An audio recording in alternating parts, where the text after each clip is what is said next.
स्वस्ति श्री गणेशाय नमः। श्री सरस्वत्यै नमः। श्री वेदपुरुषाय नमः। श्री राधा कृष्णाभ्यां नमः। श्री सीतारामाभ्यां नमः। ध्येयं सदा परिभव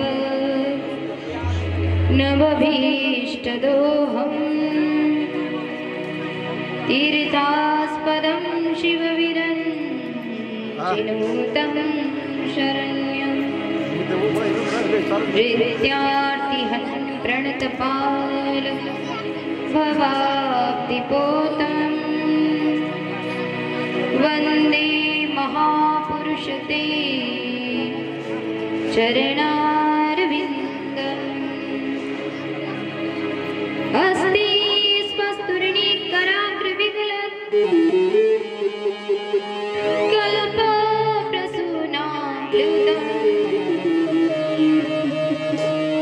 वस्तु प्रस्तुतवेणुनादलहरी निर्वाणिनीर्व्याकुलम्। स्तत्र स्तत्र निबद्धनी विविलसत् गोपी सह सामृतम्। हस्तन्यस्तनतापवर्गमखिलो दारं किशोराकृति। राधा कृष्ण स्वरूपां ते कृष्ण राधा स्वरूपिणम्। कलात्मानं निकुञ्जस्थं गुरुरूपं सदा भजे। भूते महद्वीर्यै मां पुरो विभूर निर्माय श्रीते यदघोषपुरुष। भुङ्क्ते गुणान् षोडश षोडशात्मकम्। सोलं कृकिष्टं भगवान् वचंसि मे। ध्यानमूलं गुरुर्मूर्ति पूजामूलं गुरुपदम्। मन्त्रमूलं गुरुर्वाक्यम् मोक्षमूलं गुरुकृपा। वृंदावन के वृक्ष को मर्म न जाने को। डाल डाल और पात पे श्री राधे राधे। जय जय श्री राधा रमणी। जय जय नवल किशोर। जय गोपी चित चोर प्रभु। जय जय माखन चोर। बोली माखन चोर भगवान की। राधा रानी की। जय जय श्री राधे। आइए हमारी मन और वाणी को पवित्र करने के लिए कुछ क्षण भगवान हरि का संकीर्तन करते हुए आप सभी प्रेम से भाव से गाइएगा। हमारो धनी राधा श्री राधा श्री राधा। श्री राधा श्री राधा। हमारो धनी राधा श्री राधा श्री राधा। हमारो धनी राधा श्री राधा श्री राधा। परम धनी राधा राधा राधा राधा राधा। परम धनी राधा राधा राधा।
देवों की प्यारी राधा राधा राधा राधा राधा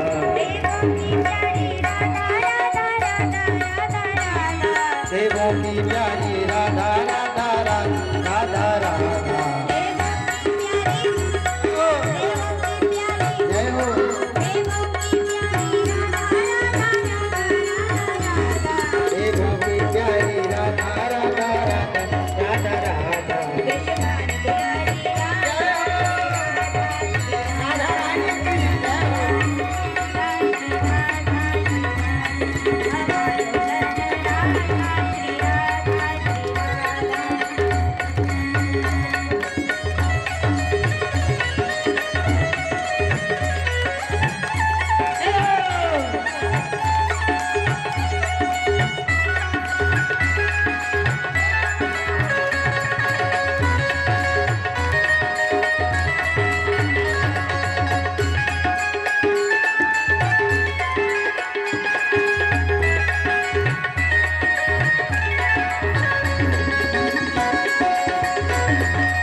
संतन की जय जय श्री राधे।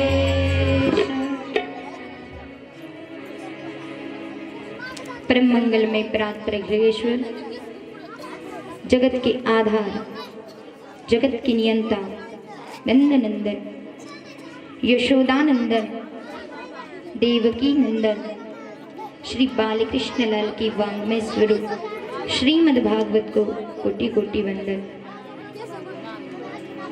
इस मंच पर विराजमान सभी संगीत मंडली, विभिन्न स्थान से पधारे हुए सभी भक्तगण, मातृ शक्तियां, पितृ स्वरूप पिता, सभी भाई और बहनों, सभी को जय श्री राधे, जय श्री कृष्णा। आइए हम अब श्रीमद् भागवत की कथा में प्रवेश करने जा रहे हैं, जो जीवात्मा को इस संसार रूपी सागर से मुक्ति दिलाने के लिए गर्जना कर रही है। हम इस भागवत रूपी गंगा में गोता लगाते हैं और हमारे जीवन को कृतार्थ बनाते हैं। उसी पावन धारा भूमि पर चलिएगा जहाँ पर नैमिषारण्य की पावन भूमि है। 88,000 ऋषि मुनि विद्यमान है। सूत जी महाराज जी श्रीमद् भागवत कथा का रसास्वादन करा रहे हैं। पूर्व प्रसंगामध्ये आपण श्रवण केलं श्री कृष्णांचे 16,108 विवाह झालेले आहे। कशा प्रकारे त्यांचा विवाह झाला याच्याबद्दल कथा श्रवण केली। त्यांचे जे मुलगा आहे प्रद्युम्न अनिरुद्ध यांचा पण कसा विवाह झाला याच्याबद्दल पण आपण श्रवण केलेलं आहे। पुन्हा बलरामजी वृंदावनामध्ये जातात आणि जो द्विविध नावाचा बंदर होता कशा प्रकारे त्याचा उद्धार केला आहे हे पण श्रवण केलं। आणि आता गुरुदेव शुकदेवजी राजा परीक्षितांना एक कथा सांगत आहे, ती म्हणजे सुदामा चरित्र। श्री शुकदेवजी महाराज सांगतात, कृष्णस्याति सखा कच्चित् ब्राह्मणो ब्रह्मपित्तम विरिक्त इंद्रियार्थेषु प्रशांतात्मा जितेन्द्रिय। कृष्णस्य आसीत् सखा कच्चित्। भगवान श्री कृष्णांचा एक सखा होता। सखा म्हणजे काय आणि मित्र म्हणजे काय? सखा यानी की स खादती खेलती यास सखा। आणि मित्र कशाला म्हणतात? यदा कदा मिलती न मिलती यास मित्र। जो हमेशा सोबत असतो, खात पीत असतो, उठणं बैसणं एका सोबत असतं त्याला सखा म्हटलं जातं। आणि यदा कदा न मिलती यास मित्र। जो कधी कधी एक वर्षानंतर मिळतो तो आपला काय असतो? मित्र असतो। तर भगवंताचा हा जो सखा आहे सुदामजी महाराजजी ब्रह्मवित्तम ब्रह्मज्ञानियों में निष्ठावान थे, ब्राह्मण होते। ह्या ठिकाणी इथे सुदामा असं नाव लिहिलेलं नाहीये, केवळ अंतिम ह्या अध्यायामध्ये श्रीदामाचरिते ह्या शब्दाचा प्रयोग केलेला आहे। म्हणजे हे जे सुदामजी महाराजजी आहे हे ब्राह्मण होते, ब्रह्मनिष्ठवान होते। विरिक्त इंद्रियार्थेषु प्रशांतात्मा जितेंद्रिय। विरक्त होते, जे इंद्रियांचे उपभोग आदी असतात त्यांच्यापासून दूर होते। प्रशांतात्मा शांतीपूर्वक आपल्या घरामध्ये भगवंताचं भजन करत होते। सुदामाजींबद्दल सांगितलं जातं ते त्यांच्याकडे ज्ञान भरपूर होतं, ब्रह्मनिष्ठवान होते, सर्व कर्मकांडाविषयी सगळं जाणत होते। पण कुठे पण सत्यनारायणाची पूजा असो कर्मकांड असो कुठेच करायला जात नव्हते। केवळ घरामध्ये बसून भजन करायचे। तर त्यांचा परिवार कसा चालायचा? कुणी ते कुणाच्या इथे मागायला जात नसायचे। यादृच्छयोपपन्नेन वर्तमानो गृहाश्रमी। कुणाच्या घरी सुद्धा ते याचना करायला जात नव्हते, मागत नसायचे। यदा कुणी काही आणून दिलं तर ते पाहत असायचे आणि भगवंताची पूजन अर्चन करायचे। त्यांचे जे बालक होते त्यांना एक पत्नी होती, तिचं नाव होतं सुशीला। सुंदर विचारवाली हे सुशीला। त्यांचे मुलं होते गौरव सौरभ आदी नावाचे। तर त्यांच्या घरी खायला सुद्धा नसायचं, कोणी आणून द्यायचे तर त्याच्यावरच ते खायचे, पण कुणाच्या इथे याचना कधी करत नसायचे। त्यांची भार्या ही सुशील स्वभावाची होती। कधी कधी मुलांना घरामध्ये खायला नसायचं तर सुदामाजी काय करायचे? पत्थर आदी गोळा करून आणायचे आणि एका मटक्यामध्ये घोलवायचे आणि सांगायचे की अजून आलू उबळत आहे तोपर्यंत मी तुम्हाला कथा सांगतो, ती म्हणजे कृष्णांची। कृष्ण हा माझा सखा आहे, परम सखा आहे आणि तो आता द्वारिकेमध्ये आहे.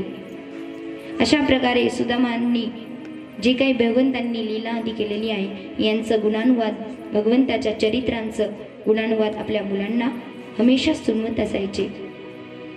परंतु कधी पण कुणाच्या इथे भोजन आधी मागायचे नाही. जे मिळेल त्याच्यात ते संतोष मानायचे.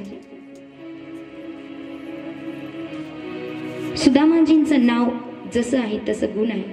सुदामा कशाला म्हणतात? सु यानी की सुंदर, दाम यानी की धन. जिनके पास सुंदर धन है उनका नाम है सुदामा. सुदामाजी महाराजांकडे कोणतं सुंदर धन होतं? त्यांच्याकडे फक्त एकच धन होतं, ते म्हणजे राधाराणीचं नाव, भगवंताचं नाव. हंस आणि त्यांच्यासोबत सुंदर हे असं आहे, भगवंताचं नाव हेच त्यांचं काय आहे? सुंदर धन आहे.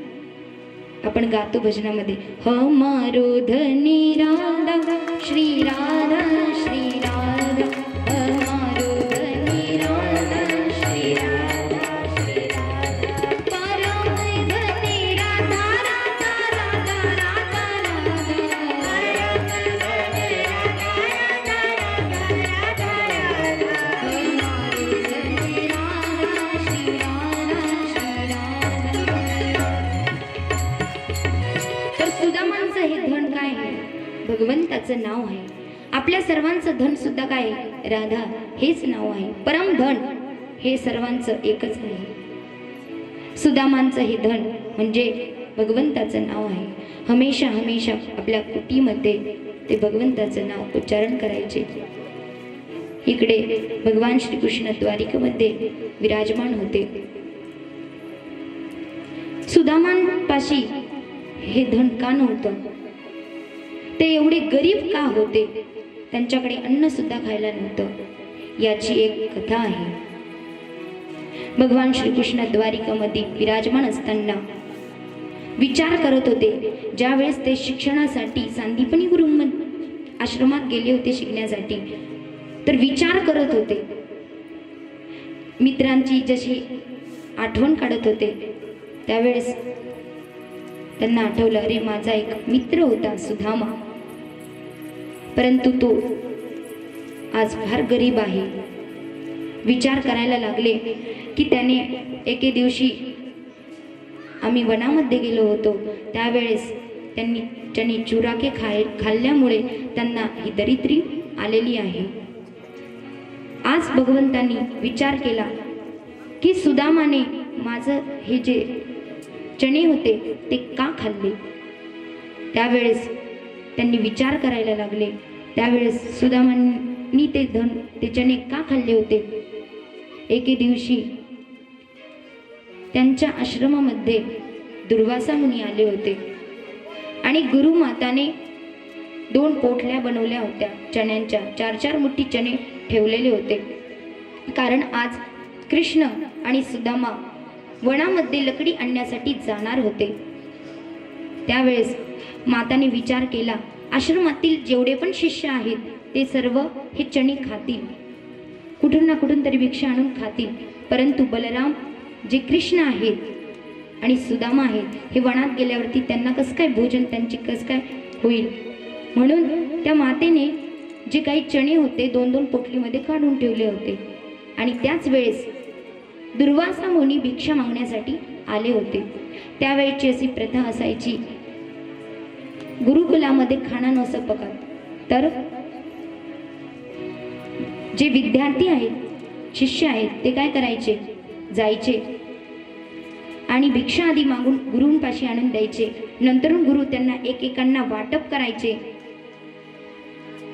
वाटप केल्याच्या नंतर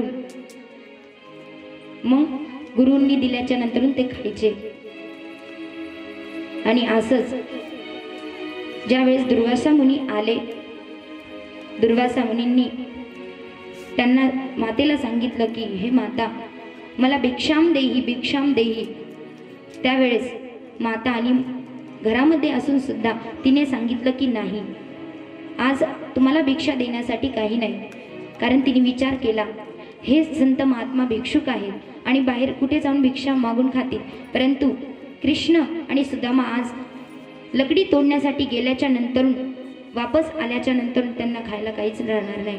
म्हणून तिने दुर्वासा मुनींना खोटं सांगितलं की आज भिक्षा देण्यासाठी काहीच नाही. दुर्वासा मुनी निघाले आणि विचार करायला लागले, असं तर कधी होऊ शकतच नाही. कुणी भिक्षा मागायला आलं तर माता कधी पाठवत नाही, परंतु आज का? म्हणून आज आहे का नाही खरं अन्न घरामध्ये? म्हणून त्यांनी आपल्या दृष्टीने, दिव्य दृष्टीने बघितलं तर मातेने 2 पोटली चणी ठेवलेले होते. त्यावेळेस दुर्वासा ऋषींनी श्राप दिला की जो पण हे कोणी चणे खाईन तो काय बनेल? दरिद्र बनेल. आणि हे जो श्राप आहे सुदामजी महाराजांनी श्रवण केला. आता सुदामांनी विचार केला, हे जे चणे आहेत ते माताने आपल्यासाठी ठेवले आहेत. माताने बोलवलं, सांगितलं की तुम्ही लकडी आणण्यासाठी वनामध्ये जा. जाताना मातेने ते जे पोटली भरलेली होती चण्यांची दोन्ही बालकांच्या हातात दिली, सुदामाकडे दिली आणि सांगितलं, ज्यावेळेस तुम्हाला भूक लागेल वनामध्ये काम केल्याच्या नंतर तुम्ही हे चणे खा. अशा प्रकारे सुदामजी आणि कृष्ण दोन्ही वनामध्ये गेले.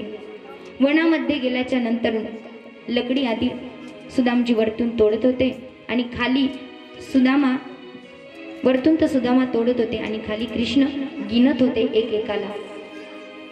इकडे आंधी तुफान यायला लागला. इकडे सुदामांनी काय केलं, जे चणे होते खिशातले काढले आणि त्यांनी ते खाऊन टाकले. आणि भगवंताच्या वाट्याचे पण जे चणे होते ते सुद्धा त्यांनीच खाऊन टाकले. विचार केला की याला श्राप मिळालेला आहे. जर आज मी हे चणे नाही खाल्ले तर दरिद्र कोण बनेल? भगवान श्रीकृष्ण पण दरिद्र बनतील आणि मी पण बनेन.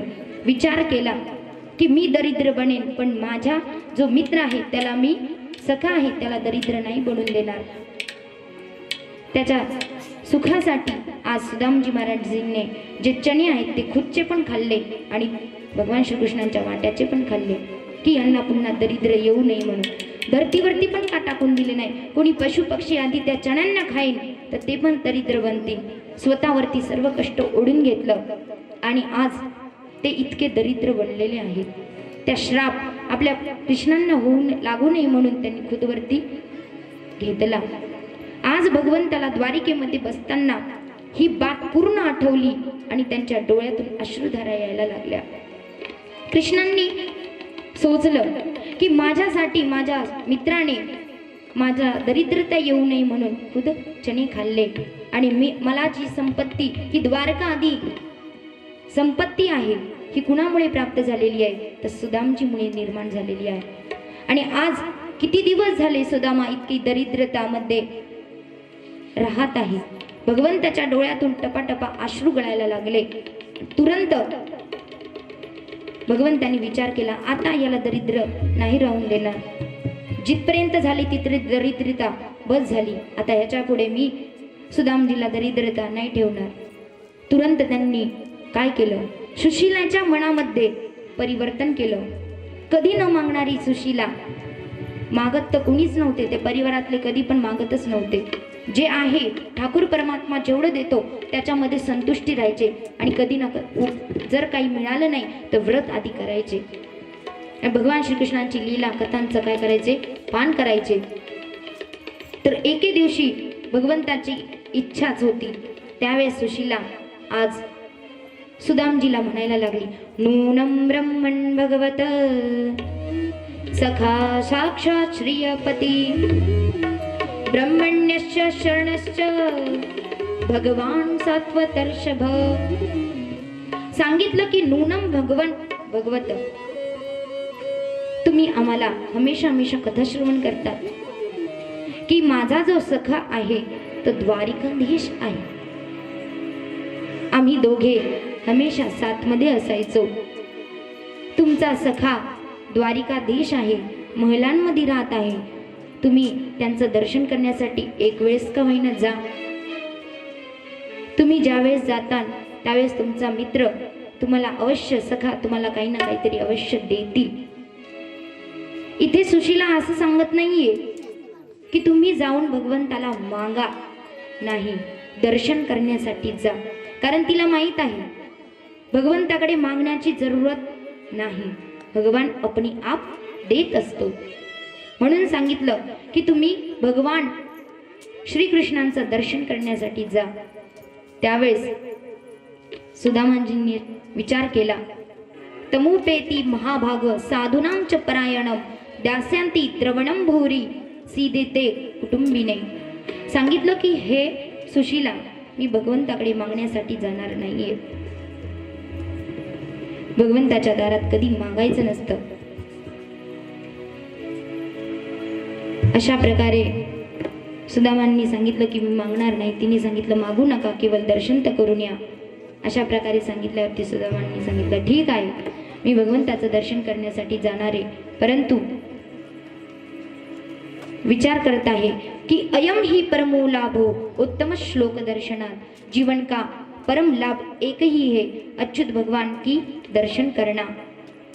त्यांनी विचार केला, सुशीला मला आज पाठवत आहे भगवंताकडे, तर भगवंताची इच्छा असणार आहे आणि माझ्या जीवनाचं सार्थक आहे केव्हा, ज्यावेळेस मी भगवंताचं दर्शन करीन. अशा प्रकारे जायला निघाले. त्यांनी सुशीला सांगितलं की सुशीला, जाताना भगवंताकडे मी चाललेलो आहे, तर बिना खाली हाताचं जाता येणार नाही.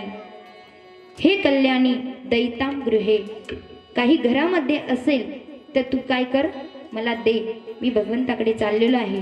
सांगितलं जातं की ह्या ठिकाणी कधी पण रिक्त हाताने जाऊ नये. रिक्त पाणी न गच्छेत देवता ब्राह्मणं गुरुं मित्रं च. सांगितलं की कुणाच्या इथे जर चाललो 4 जणांच्या इथे, तर ह्या व्यक्तींच्या घरी जाताना रिक्त हाताने कधी पण जाऊ नये. रिक्त पाणी न गच्छेत देवता म्हणजे देवाच्या मंदिरामध्ये आपण कधी चाललो तर खाली हात कधी जायचं नाही. पुष्प घेऊन जायचं, फळ घेऊन जायचं, माला आदी अगरबत्ती धूप घेऊन जायचं. ब्राह्मणाच्या दर्शनासाठी आपण चाललेलो असेल तर त्यांना दक्षिणा देणं हे आवश्यक आहे. गुरुच्या ज्यावेळेस आपण घरी जातो त्यांना फळं आदी घेऊन गेलं पाहिजे. आणि आपल्या एका मित्राकडे कधी आपण चाललो तर रिक्त पाणी न गच्छेत. देवता, ब्राह्मण, गुरु आणि मित्र कधी पण चाललो तर रिक्त हाताने कधी जाऊ नये, त्यांना काही ना काहीतरी अवश्य घेऊन जावं.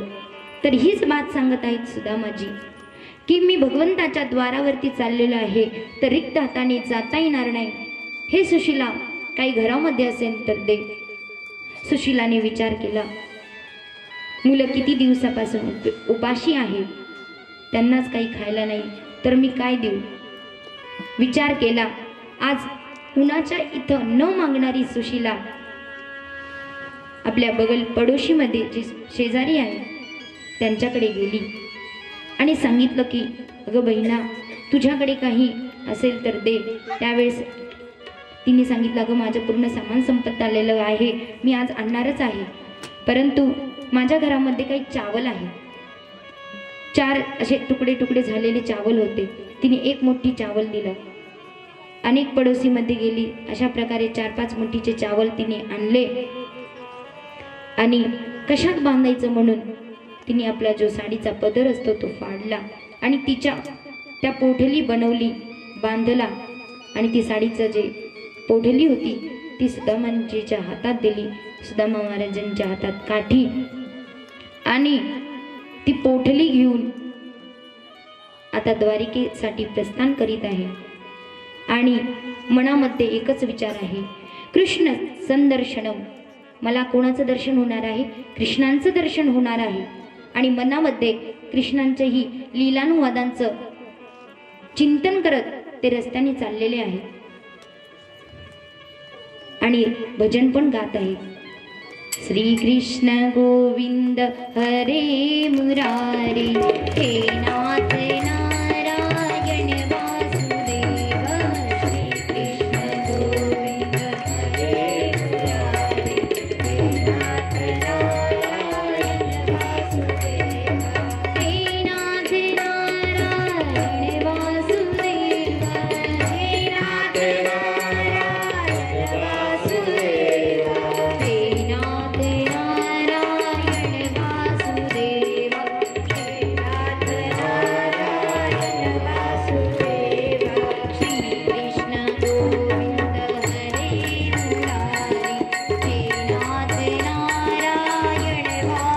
वासुदेव श्री कृष्ण गोविंद हरे मुरारी हे नाथ नारायण वासुदेव श्री कृष्ण गोविंद हरे मुरारी हे नाथ नारायण वासुदेव श्री कृष्ण गोविंद हरे मुरारी हे नाथ नारायण वासुदेव हे नाथ नारायण वासुदेव. तर अशा प्रकारे श्री कृष्ण गोविंद हरी मुरारी हे नाथ नारायण वासुदेव द्वारिकासाठी प्रस्थान केलेलं आहे आणि भगवंताच्या लीलानुवादांचं गुणगान गात आहेत, भजन गात आहेत. काठी टेकत टेकत सुदामजी महाराजजी गेले. थोडंसंही 1-2 किलोमीटर असं दूर गेले. वृद्ध अवस्था झालेली होती. पायामध्ये काही चपला नव्हत्या, डोक्यावरती काही धारण केलेलं नव्हतं, कुठे कुठे त्यांचे वस्त्र फाटलेलं सुद्धा होतं. आणि अशा अवस्थेमध्ये सुदामजी महाराज काठी टेकवत टेकवत चालले होते. संध्याकाळ झाली. त्यांची जी चाल होती बहुत धीरे धीरे चलत होते आणि त्यांच्या गावाला पार सुद्धा नाही केलं. त्यांच्या अलीकडेच ते थकले आणि एका झाडाखाली बसले. तिथून एक व्यक्ती चाललेला होता. त्या व्यक्तीला विचारलं, का रे, अजून द्वारिका कुठे आहे? ते म्हटले, अरे सुदामजी महाराजजी, तुम्ही तर अजून तुमच्या गावातच आहात, अजून तुम्ही द्वारिकामध्ये सुद्धा पोहोचलेले नाही. द्वारिका इथून फार दूर आहे. अशा प्रकारे सांगितल्यावरती विचार करायला लागले की न जाणे मी केव्हा द्वारिकेमध्ये जाईन. त्या व्यक्तीने सांगितलं, तुम्ही अशा चालीमध्ये चालत आहात, तुम्हाला 1 वर्ष लागून जाईल. मनामध्ये अशा प्रकारची खंत होती, अरे मी केव्हा भगवंताचं दर्शन करीन. ती संध्याकाळची वेळ झालेली होती. ते तिथे झोपी गेले. इकडे भगवंतानी बघितलं की सुदामजी महाराजजी येत आहेत. त्यावेळेस तू चल पग 7 मैं आऊंगा पग 8-60 सांगितलं की एक जरी पग आपण भगवंताकडे पुढे टाकलं तर भगवान आपल्यापाशी 60 पग पुढे आलेले असतात. भगवंतांनी सांगितलं की हे सुदामजी महाराज, तुम्ही आता आलेले आहात तर मी तुमची याच्या पुढची व्यवस्था करतो. ज्यावेळेस सुदामजी महाराज त्या पेडाखाली झोपलेले होते, वृक्षाखाली, तर ज्यावेळेस सकाळ झाली, डोळे उघडले तर त्यांनी द्वारिकेमध्येच एका वृक्षाखाली, त्या बगीचेखाली बसलेले होते. तिथून आजूबाजूचे जेवढे काही लोक होते सर्व म्हणत होते, द्वारिकाधीश भगवान की, द्वारिकाधीश भगवान की. ऐसा ही आवाज सुनकर सुदामजी महाराज की आंखें खोली आणि तुरंत त्यांनी बघितलं तर काय, एका व्यक्ती तिथून जात होता. त्या व्यक्तीला विचारलं, का रे बाबा, ही कोणती नगरी आहे?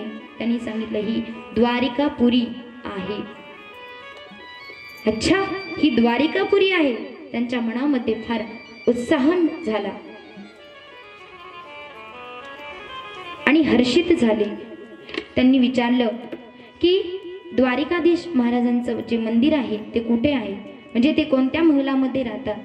त्यावेळेस विचारल्यावरती जो तिथला व्यक्ती होता त्यांनी सांगितलं, सीधा सीधा मार्गामध्ये जा, तिथे 2 द्वारपाल असतील आणि तिथूनच पुढे आज तर भगवंताचा जन्मदिवस आहे, उत्सव मनवला जाणार आहे.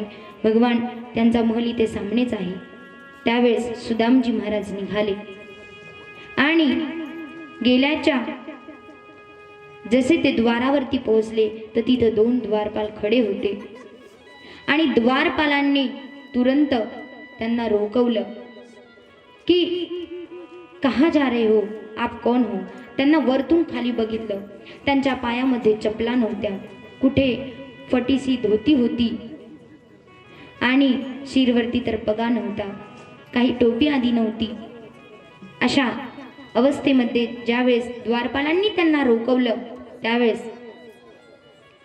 रोखवल्याच्या नंतर सांगितलं की तुम्ही कोण आहात. त्यांनी सांगितलं की मी सुदामा आहे आणि कृष्णांचा सखा आहे.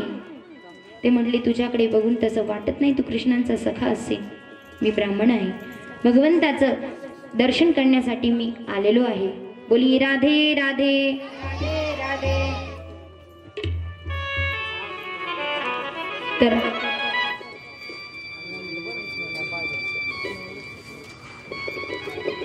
ठीक आहे.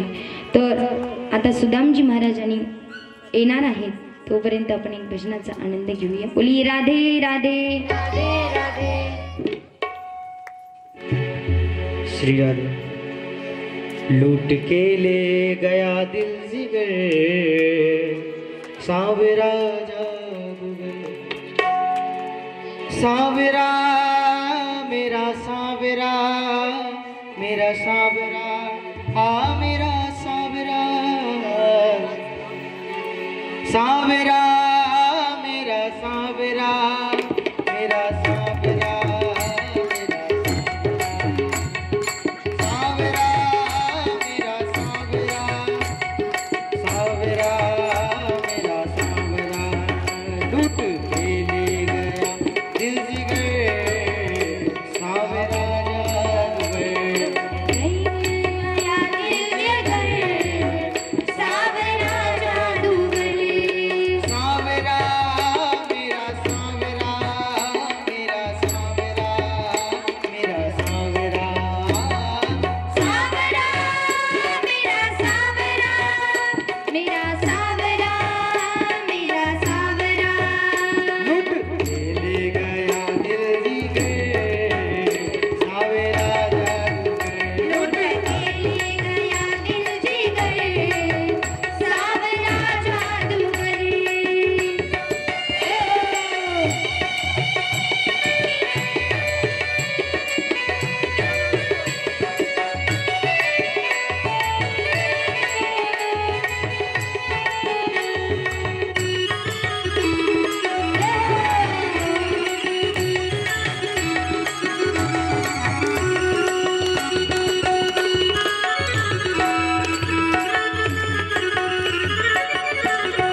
कान सुनी बांसुरी की सुध बुध में कोई, कान सुनी बांसुरी की सुध बुध में कोई, भूल गई लोक लाज बसेरे में हो गई, भूल गई लोक लाज बसेरे में हो गई,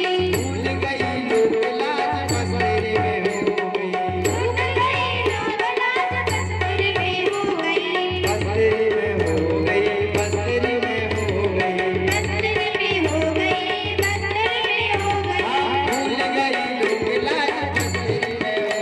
भूल गई लोक लाज बसेरे में हो गई, छोड़ के तुझको छोड़ के तुझको जाऊं किधर,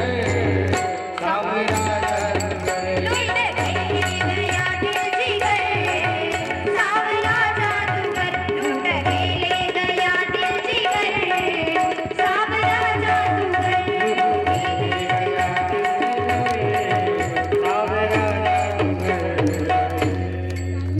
बोलिए बाल कृष्ण लाल की द्वारिकाधीश भगवान की जय जय श्री राधेश्याम।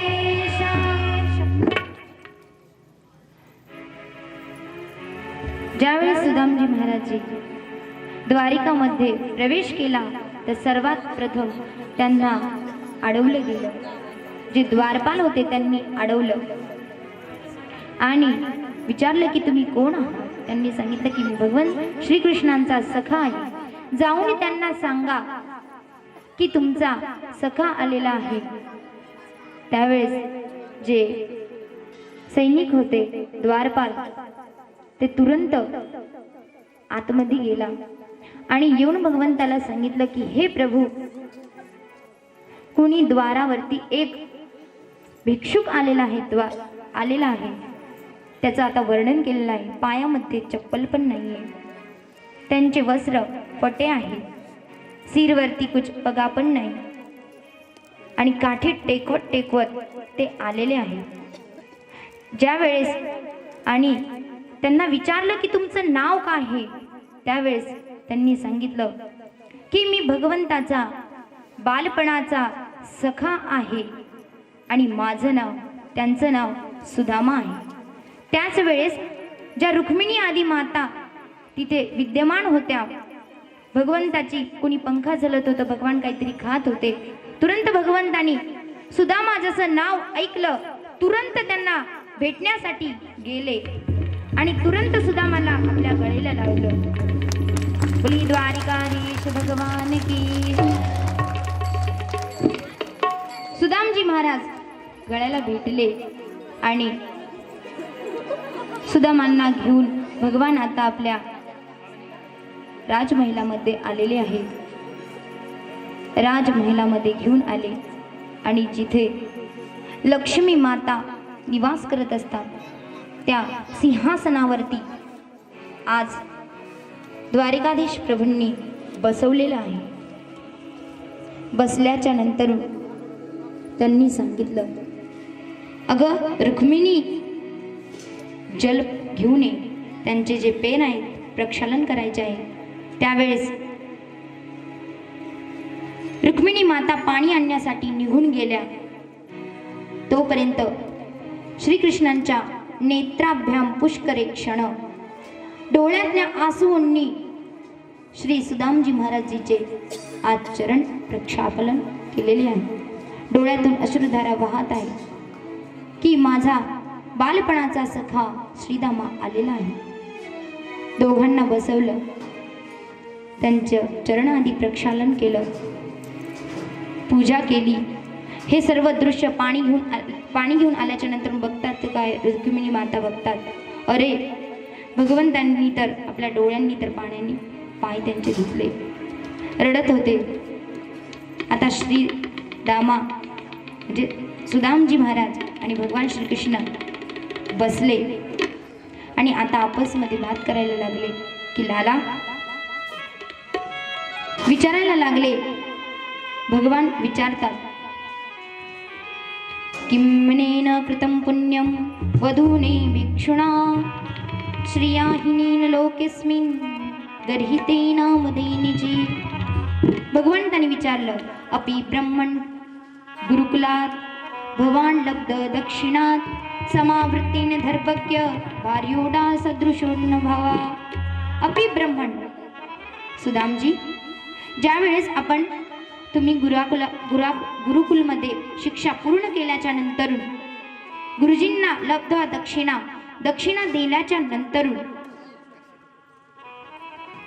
ज्या वेळेस गुरुकुलातून घरी आलात त्यावेळेस समावृत्तेन धर्भज्ञ भार्योडा सदृशीन भवेत. घरी आल्याच्या नंतर तुम्ही विवाह केला की नाही. आता सुदामजी महाराज म्हणतात, लाला अभी तुम्हारी आदत अभी तक गई नहीं, अभी फिर पूछ रहे हो. तर त्यांच्या बातेला टाळून सुदामजी महाराजांनी कृष्णालाच विचारलं की तुमचं लग्न झालं की नाही. त्यावेळेस कृष्णांनी सांगितलं, अरे हा माझा तर विवाह झालेला आहे. ते म्हणले, कुठे आहे बहू. ते म्हणले, तुमच्या सामने एकेकाला बोलवलं. रुक्मिणी अगं ये, हे माझे बालपणाचे काय आहे सखा आहे, त्यांना तुम्ही काय कर, प्रणाम कर. तुरंत रुक्मिणी माता आली, प्रणाम केला. अजून दुसरी जी पत्नी होती जांबवती, सत्यभामा, एक एक करून 8 राण्या आल्या आणि सुदामांच्या काय करायला लागल्या, प्रणाम करायला लागल्या. आता सुदामजी आशीर्वाद द्यायला लागले, अखंड सौभाग्यवती भव. सर्वात प्रथम रुक्मिणीला दिला. अशा प्रकारे 8 पत्न्या नमस्कार केला, सगळ्यांना दिला. सौभाग्यवती भव, सौभाग्यवती भव. 2 हात ऊपर करके आशीर्वाद दिया. पुन्हा विचारले, लाला तुझ्या अजून किती पत्न्या आहेत. ते म्हणले, आता तर प्रारंभ झालेला आहे, अजून तर भरपूर आहे. पुन्हा 100 पत्न्यांनी प्रणाम केला. आता तर ते पूर्ण पहिले ते थकलेलेच होते, त्यांचं शरीर दुबलं पतलं होतं. पहिल्यांदा तर अखंड सौभाग्यवती भव, अखंड सौभाग्यवती. आता म्हणायला लागले भव भव भव भव. नंतरून म्हणायला लागले, लाला अजून किती आहेत. ते म्हणले, आत्ताच तर 300 झालेला, आणखी 16,108 आहेत. अरे बाप रे. दुसरे आणखी आल्या, त्यांनी तर भव भव आता सोडून दिलं, केवळ आशीर्वाद हातांनी द्यायला लागले. ठीक आहे, अशा प्रकारे 1000 झाल्या. लाला अजून किती बाकी आहेत. ते म्हटले, अजून भरपूर आहेत. हात केल्याच्या नंतर आता केवळ मुंडी हिलायला लागले. आता तर पूर्णच थकून गेले. आणि नंतर सुदामांनी विचारलं की लाला जाने दो, तुम्ही मुझको प्रणाम करो, म्हणजे तुलाच मी अखंड सौभाग्यवती भवचा आशीर्वाद देतो, म्हणजे तुझ्या सर्व राण्यांना जाईल. भगवंत आले आणि पुन्हा श्रीदामांना सुदामांजींना प्रणाम केला.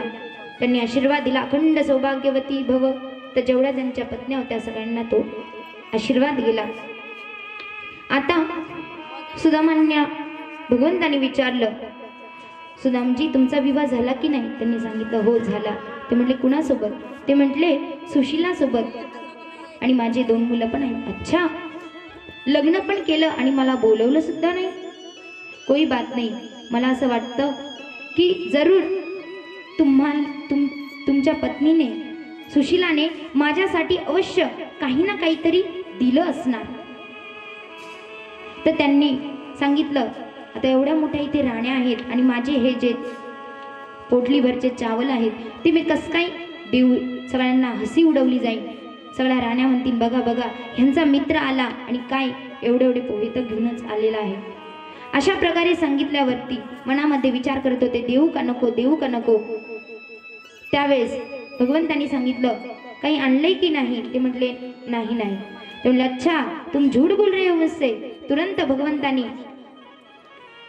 सांगितलं की तिकडे बघ काय आहे. तोपर्यंत त्यांच्या ज्या बगलमधली पोटली दबवलेली होती तुरंत आपल्या हातात ओढून घेतली आणि आता ती पोटली खोलली आणि बघतात तर काय, त्याच्यामध्ये जे पोहे चावल होते मुठ्ठीभर ठेवलेले होते.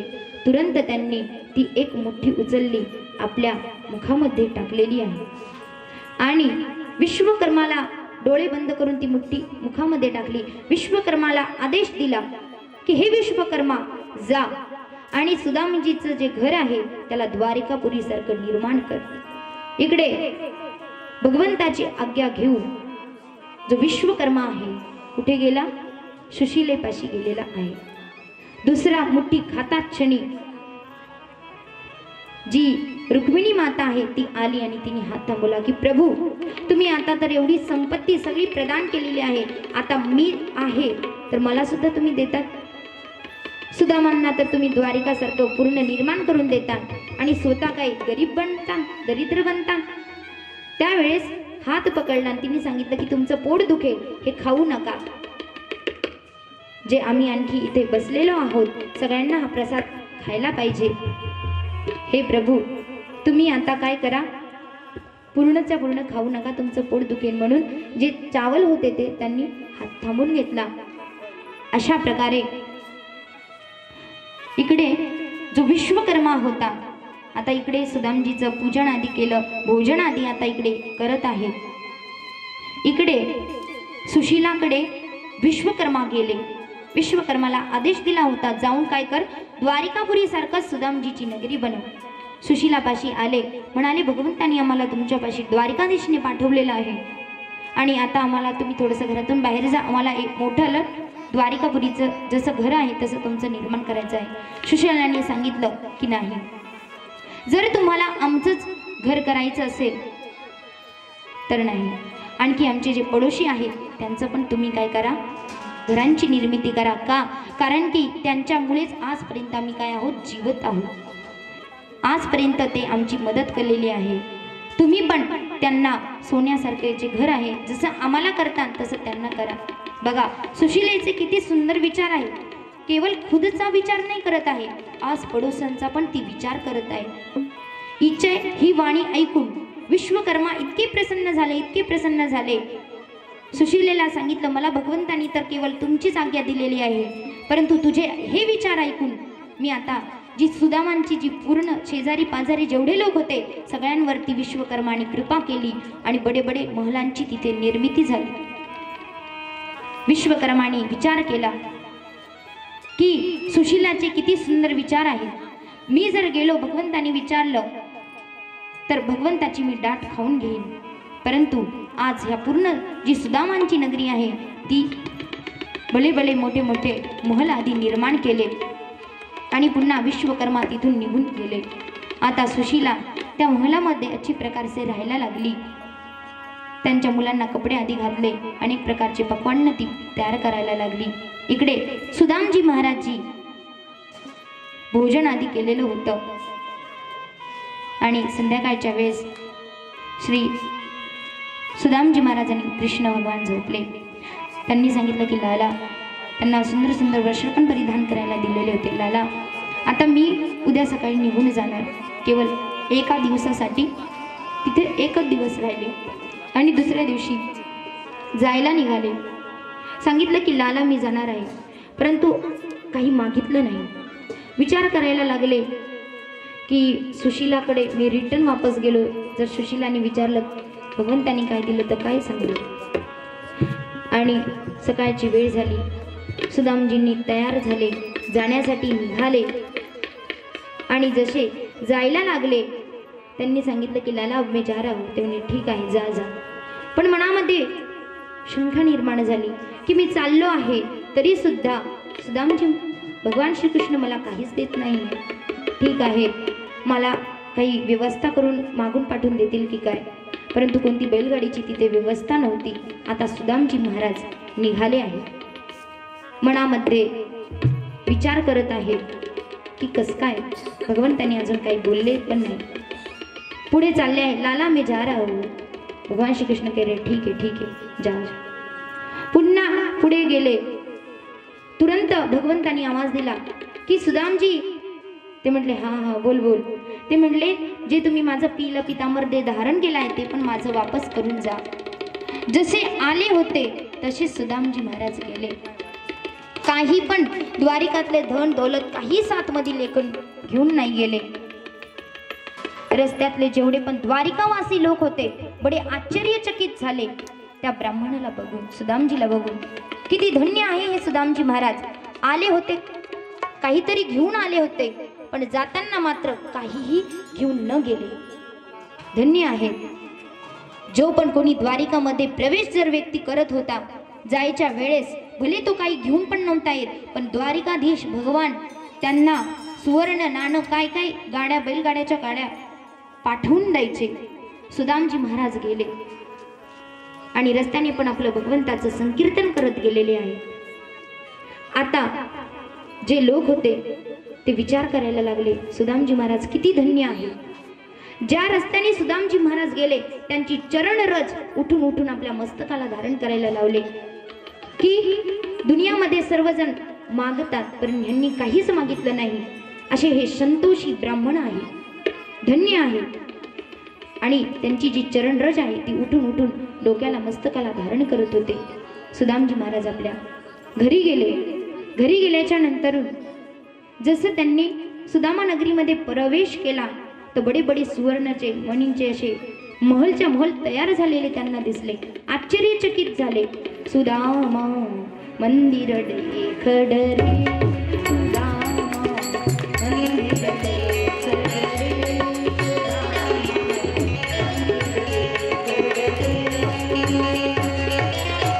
यही तो थी मेरी टूटी झोपड़िया, यही तो थी मेरी टूटी झोपड़िया, यही तो थी मेरी टूटी झोपड़िया, यही तो थी मेरी टूटी झोपड़िया, कंचन में रखड़े, कंचन में रखड़े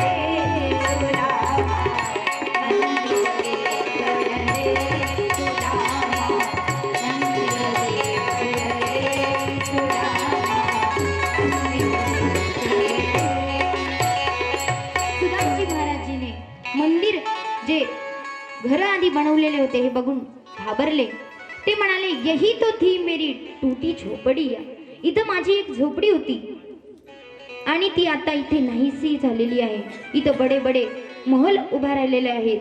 विचार केला, कुणी इथे सावकार आला असेल, माझी झोपडी इथून हलवली असेल आणि तिथून सर्वजण माझ्यांना उकलून दिलं असेल, म्हणून असा प्रकारचा विचार करत होते. सुशीलाने द्वारातून बघितलं, तुरंत आरतीची थाली घेऊन खडी राहिली आणि सुदामांची आरती उतरायला लागली.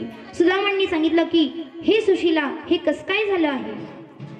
त्यावेळेस सुशीलांनी सांगितलं, तुम्ही ज्यांच्याकडे गेले होते त्यांनीच हे सर्व काही पाठवलं आहे. ते म्हटले, अगं माझ्या देखता तर त्यांनी काही सुद्धा पाठवलेलं नाही.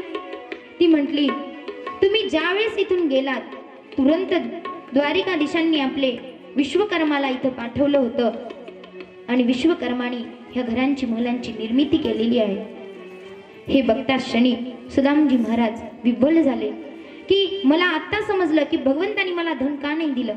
ज्यावेळेस व्यक्तीकडे जादा धन येतं तर तो भगवंताला विसरून जातो. ज्यावेळेस गरीब परिस्थिती असते त्यावेळेस व्यक्ती भगवंताचं जादा स्मरण करत असतो. बरं झालं भगवंतानी मला धन दिलं नाही. धन दिलं असतं तर मी भगवंताला भुलून गेलो असतो. भगवंताची माझ्यावर अनुग्रह कृपा आहे. हे सुशीला, हरे द्वारे से निर्धनता हट गई रे, हरे आंगन की काया पलट गई रे. हरे द्वारे से निर्धनता हट गई रे, हरे आंगन की काया पलट गई रे. हरे आंगन की काया पलट गई. दुख दारिद की छाया से मट गई रे, हरे आंगन की काया पलट गई रे. हरे आंगन की काया पलट गई रे. हरे द्वारे से निर्धनता हट गई रे, हरे आंगन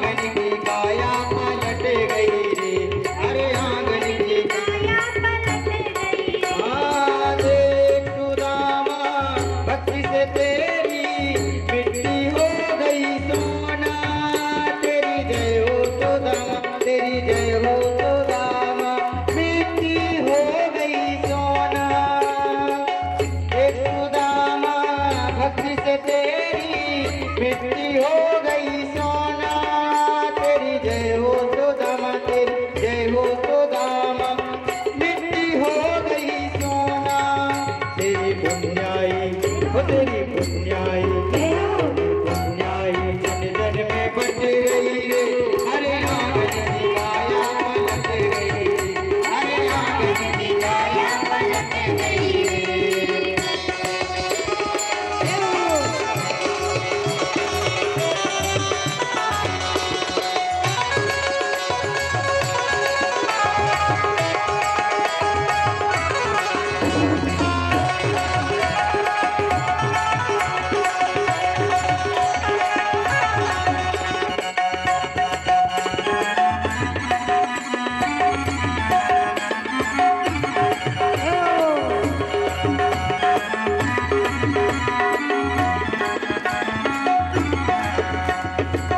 महल तो महले बन गए वहाँ की जहाँ टूटी मड़िया तेरी जय हो कन्हैया तेरी जय हो कन्हैया महलों में बदली मड़िया महले तो महले बन गए वहाँ की जहाँ टूटी मड़िया तेरी जय हो कन्हैया तेरी जय हो कन्हैया महलों में बदली मड़िया राधे काली अमावस्या छट गई रे राधे काली अमावस्या छट गई रे हरे आंगन की काया पलट गई रे हरे आंगन की काया पलट गई रे। हरे आंगन की काया पलट गई रे अभिनंदन है अभिनंदन तेरी भक्ति का अभिनंदन अभिनंदन है अभिनंदन तेरी भक्ति का अभिनंदन हरे द्वारे से निर्गंगा हट गई रे हरे आंगन की काया पलट गई रे हरे आंगन की काया पलट गई रे। राधे काली अमावस्या छट गई रे हरे आंगन की काया पलट गई रे हरे आंगन की काया पलट गई रे। हरे आंगन की काया पलट गई रे हरे आंगन की काया पलट गई रे हरे आंगन की काया पलट गई रे। बोले कृष्ण कन्हैया लाल की जय हो सुदामा जी महाराज की जय हो। जय जय श्री राम। सुदामजी महाराज विचार करत आहे की आज मला कळालं, त्यांच्या मनात संशय निर्माण होता ना की ज्या वेळेस फुली राधे राधे राधे और धीरे से सुदामजी महाराज मनामध्ये संशय होता की मी चाललो आहे, भगवंताने मला दिलं नाही. तर त्यांना आता कारण कळालं की बरं झालं भगवंताने मला धन दिलं नाही. धनामध्ये मस्त होऊन मी भगवंताला भुलून जाईल. दरिद्र ज्यावेळेस व्यक्ती असतो त्यावेळेसच भगवंताचं स्मरण होत असतं. ज्यावेळेस त्यांना हे कळालं तुरंत त्यांच्या डोळ्यातून अश्रुधारा व्हायला लागल्या आणि मनामध्ये इच्छा झाली जर भगवान इथे असतील तर मी त्यांना आलिंगन केलं असतं, त्यांच्या चरणावरती पडलो असतो. तुरंत त्यांच्या महलामध्ये बंसी दिना ऐकायला लागला. श्रवण ज्यावेळेस ऐकू आला असं वाटलं की त्या सुदामा नगरीमध्ये साक्षात भगवान तिथं विद्यमान आहे की काय. बघितलं आतमध्ये घरात जाऊन तर साक्षात सुदामजी महाराज साक्षात भगवंताला त्यांनी तिथे दर्शन केलं. चतुर्भुजामध्ये भगवान प्रगट होते, बंसी बजायत होते. मुरली मुरली मोहन भगवान की. त्यावेळेस सुदामजी महाराजांनी विचारलं की हे प्रभू तुम्ही इथे कस काय आला. त्यांनी सांगितलं ज्यावेळेस तू निघाला होता त्यावेळेस मी रथामधून आलो. अच्छा प्रभू तुम्ही रथामधून आलात तर मला रथातून येताना तुमचे काही रथाचे पै घिसले असते का. त्यावेळेस सुदामांना सांगितलं की पृथ्वीवरती बडे बडे जे असुर आहेत ते अवतार घेतात आणि या पृथ्वीला त्यांचा फार कष्ट होतं, सहन करत नाही. ज्यावेळेस तुमच्यासारखे साधू संत महापुरुष आपल्या नंग्या पैरांनी धर्तीवर चलतील तर तिला जो होणारा त्रास आहे तो कमी होईल. कितीतरी असुर ह्या पृथ्वीवरती अत्याचार करत आहे. तुमच्यासारखे साधू महापुरुषांचे चरण रज ज्यावेळेस पृथ्वीवरती पडतील तर पृथ्वीला त्रास कमी होईल. म्हणून तुमच्या सर्वांना दर्शन होण्यासाठी, लोकांना दर्शन होण्यासाठी मी तुम्हाला आपल्या रथात घेऊन नाही आलो. अशा प्रकारे तिथे सुदामजी महाराजांनी दर्शन केलं त्या सुदामा नगरीमध्ये. त्यावेळेस सुदामांनी सांगितलं की प्रभू मी तर तुम्हाला काही मागितलं नव्हतं, भगवंताने सांगितलं की मला मागण्याची जरूरत नसते, मी अपने आप काय करत असतो, देत असतो. माझ्याकडे मागण्याची कुणाला जरूरत नाही. जे काही दिलं आहे तो प्रसाद समजून याचा उपभोग करा. परंतु सुशील तिथून भगवान अंतर्धान झाले. सुशीलेला सांगितलं की सुशीला, तुला हे पाहिजे होतं, तुला मिळालं. मी तर माझं भजन करणार आहे. म्हणून एक कुटिया बनवली आणि सुदामजी महाराज तिथे भजन करायला लागले. अशा प्रकारे श्री शुकदेवजी महाराजांनी राजा परीक्षितांना कृष्णाचे जे सखा होते, परम सखा सुदामा महाराजांचे इथं चरित्र सांगितलं आहे. अशा प्रकारे द्वारिकेमधली ही जी लीला आहे ही श्रवण केल्याच्या नंतर पुढे एक बार द्वारिकामध्ये निवास करत असताना कृष्ण आणि बलराम तिथे ग्रह लागलं होतं, सूर्यग्रहण. आणि ते सूर्यग्रहण बघण्यासाठी सगळेचे सगळे प्रभास क्षेत्रावरती गेलेले होते. तिथे नंद बाबा, गोपिया, सर्व काही, यशोदा माता, सर्व काही ते ग्रहण बघण्यासाठी तिथे आले होते. सर्वांना तिथे दर्शन झालेलं होतं. पुढे अशा प्रकारे ते ग्रहण समाप्त झाल्याच्या नंतर पुढे द्रौपदी आणि ते भगवंताच्या ज्या अनेक पत्नी आहेत त्यांचा संवाद आहे की एकमेकीला त्या विचारतात. द्रौपदी विचारते भगवत राणी यांना की तुमचा कसा विवाह झाला आहे. लक्ष्मणा ती तिच्या विवाहाबद्दल सांगते की मच्छभेदन होत असताना तिथं भगवान आले आणि मच्छभेदन केलं आणि माझ्यासोबत विवाह केला. अशा प्रकारे विवाहाचं इथं वर्णन आहे.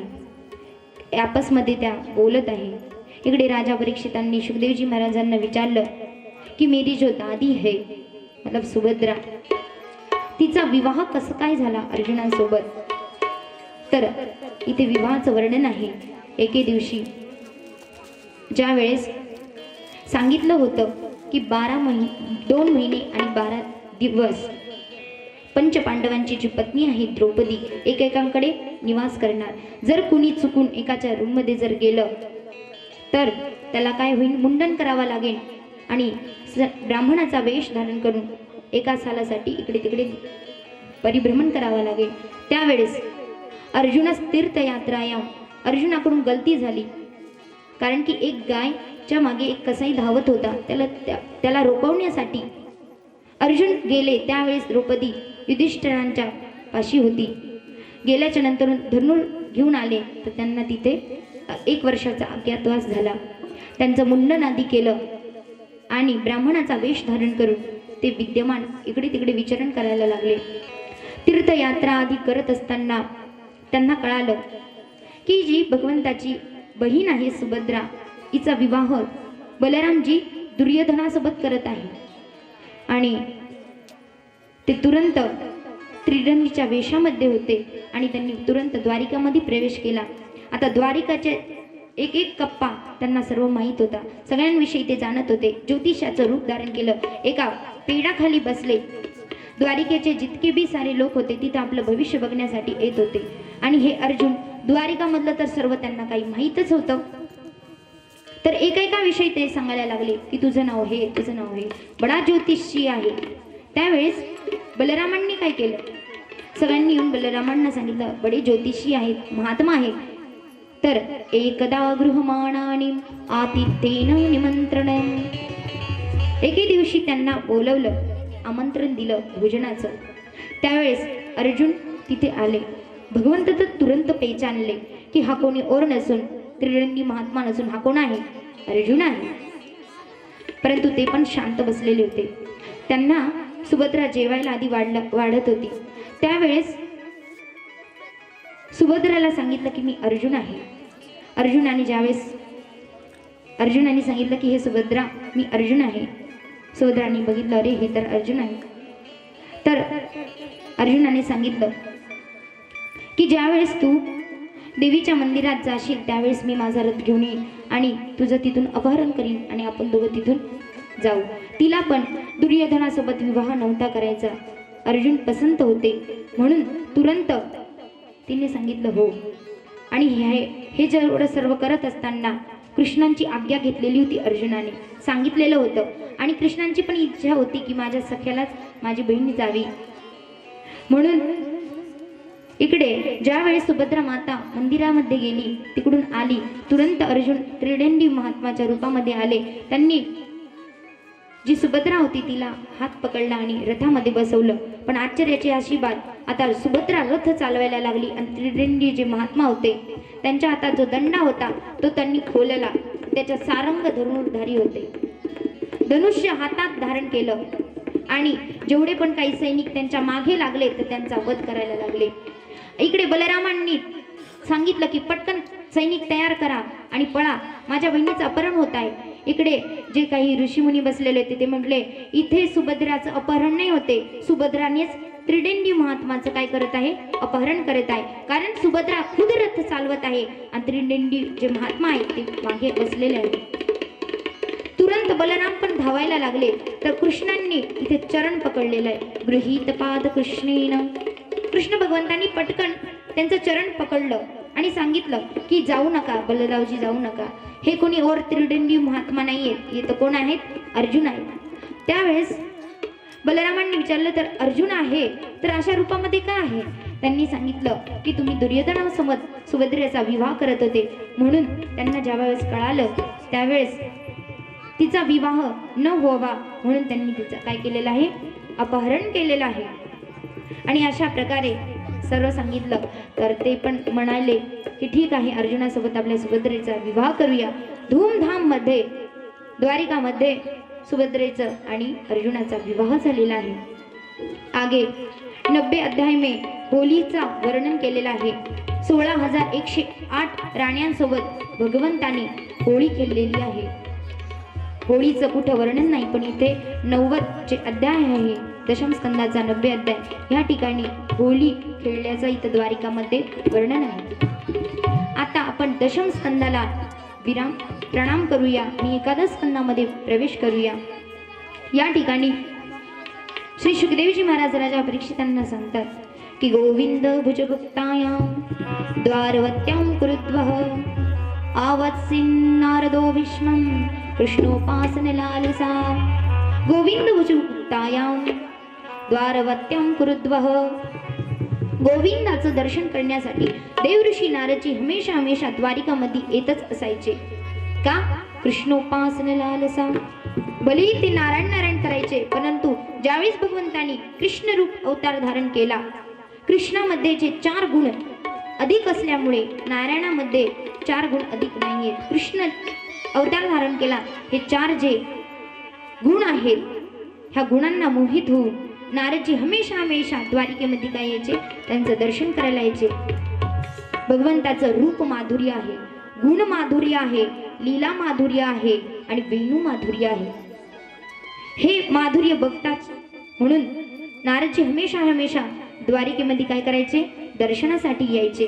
त्यावेळेस वसुदेवांनी आलेल्या देवऋषी नारदांचं स्वागत केलं आणि त्यांना विचारायला लागले, ब्रह्मास्तथापि पृच्छामो धर्मान् भागवतास्तव या श्रुत्वा श्रद्धया मर्त्यो मुच्यते सर्व पापभ्यो.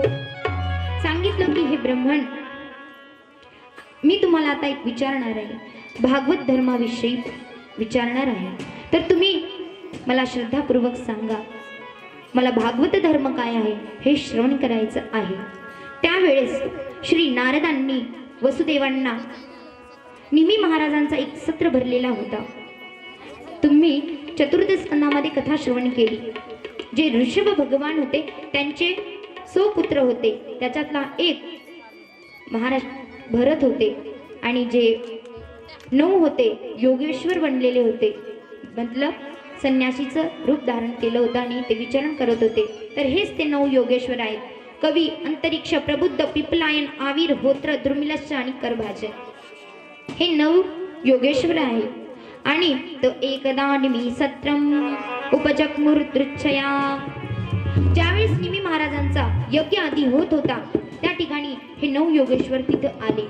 त्यांना बघताच क्षणी निमी महाराजांनी प्रणाम केला आणि निमी महाराजांनी इथे प्रश्न केलेला. निमी महाराजांनी त्या 9 योगेश्वरांना प्रश्न केला, सांगितलं, दुर्लभो मानुषो देहो देहिनां क्षणभंगुर तथापि दुर्लभं मन्ये वैकुंठं प्रियदर्शनम.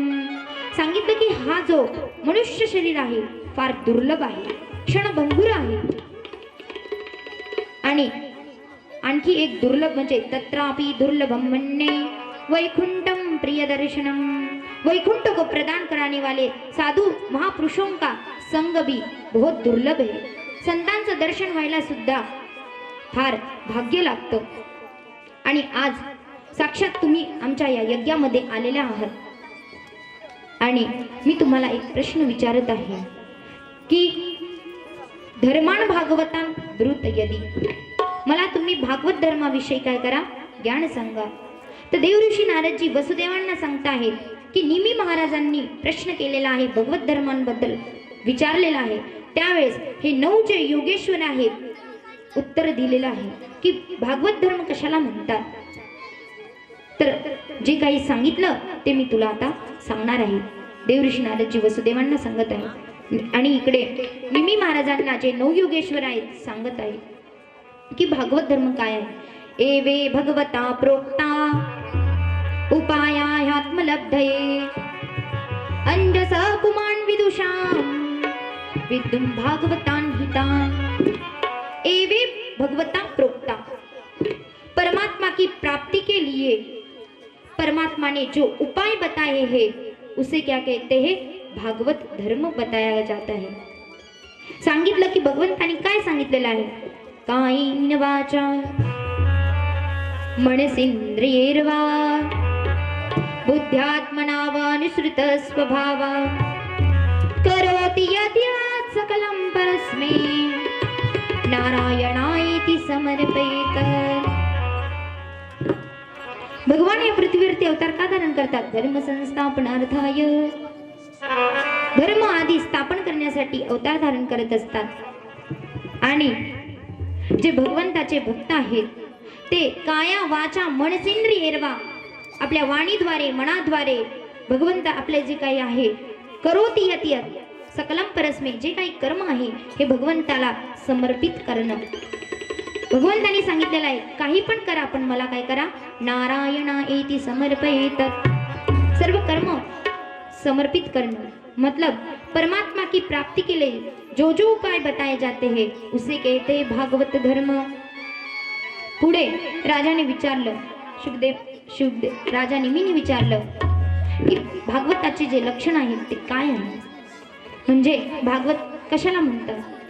एक, भगवंताला भागवत म्हटलं जातं. भगवंताचे जे भक्त आहेत त्यांना भागवत म्हटलं जातं. भगवंताचे लीला चरित्र आहेत त्याला भागवत म्हटलं जातं.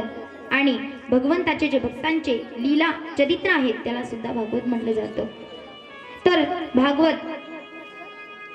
लक्षण काय आहे, तर भागवताचे 4 भक्त आहेत. एक उत्तम भागवत, दुसरा आहे मध्यम भागवत, तिसरा आहे साधारण भागवत आणि तिसरा आहे निर्गुण भागवत. मतलब भक्त आहे इथे. सांगितलं की जो उत्तम भागवत आहे तो सर्वे भूतेस यपश्येन भगवत आत्मात्मवान भूतानी भवत्यात्मेत भागवतोत्तम. तर जो उत्तम भागवत आहे तो कोण आहे, जो समस्त प्राणी सर्व भूतेषु समस्त जेवढे भी प्राणी आहेत त्यांच्यामध्ये भगवंताला दर्शन करतो, हा आहे उत्तम भागवत. बोलिए राधे राधे, और धीरे से. आता जो मध्यम भक्त आहे भागवत आहे तो कोण आहे. ईश्वरे तदधीशेषु बालिशेषु द्विजसुत प्रेम मैत्री कृपोपेक्षा य करोति समध्यम. आता मध्यम भागवत कोण आहे, जो भगवंताचे भक्त आहे त्यांच्यामध्येच ईश्वर बुद्धी रखतो, हा आहे मध्यम भागवत. दुसरा जो तिसरा आहे साधारण भागवत, म्हणजे तो केवळ भगवंताच्या मूर्तीमध्येच भगवंताला बघत आहे, हा आहे साधारण भागवत. आणि जो निर्गुण आहे गृहीत्वा इंद्रियार्थेन योनदिष्टेन पृष्यति विष्णुर्मायामिदं पश्यन् सवे भागवतोत्तम. सांगितलं की जो निर्गुण भागवत आहे तो समस्त व्यक्तींमध्ये ना दोष पण बघत, जेवढे पण काही प्राणी मात्र आहेत ना त्यांच्यामध्ये दोष बघत नाही, अच्छाई बघत, नाही सुख ना दुःख, त्याला काहीच नसतं. तो निर्गुण आहे, केवळ भगवंताचं भजन करणार आहे निर्गुण भागवत. अशा प्रकारे जे भागवताचे लक्षण आहेत इथे 4 प्रकारचे सांगितलेले आहेत. पुढे माया कशाला म्हटलं जातं? जी आहे परंतु दिसत नाही, याला म्हणतात माया. मतलब मायेचं इथं वर्णन केलेलं आहे की माया कशाला म्हटलेलं आहे. पुढे भगवंताच्या अवतारांचं वर्णन केलेलं आहे. निमी महाराजांनी विचारलं की भगवंताचे किती अवतार असतात. त्यावेळेस जे द्रुमिल असतात 9 योगेश्वरांमधले, त्यांनी सांगितलं योवा अनंतस्य गुणान अनंता अनुक्रमेशन सतुबाल बुद्धी रजासी भूमिर्गते कचंचित कालेन नेवाखिल शक्त धावना. सांगितलं की पृथ्वीवरचे किती पण कण मोजले तरी पण मोजू शकतो का व्यक्ती? नाही मोजू शकत. किती पण प्रकारचे धुलीकण आपण मोजले तरी मोजू शकत नाही. त्याचप्रमाणे भगवंताचे हे अवतार असंख्य आहेत. योगा अनंतस्य, भरपूर असे अनंत भगवंताचे अवतार आहेत. आपण यांच्या अवतारांची गणना करू शकत नाही. पुढे भगवंताच्या पूजा कशी केली पाहिजे याची विधीचं इथे वर्णन केलेलं आहे. अशा प्रकारे नवयोगेश्वर महाराजांनी भागवत धर्माबद्दल सांगितलेलं आहे. हे ऐकून निमी महाराज बडे प्रसन्न झाले आणि प्रसन्न झाल्याच्या नंतर तिथून योगेश्वर नवसंवाद निघून गेले. आता फक्त निमी महाराजांचा यज्ञ आधी पूर्ण झाला, भगवंताचं भजन करत होते.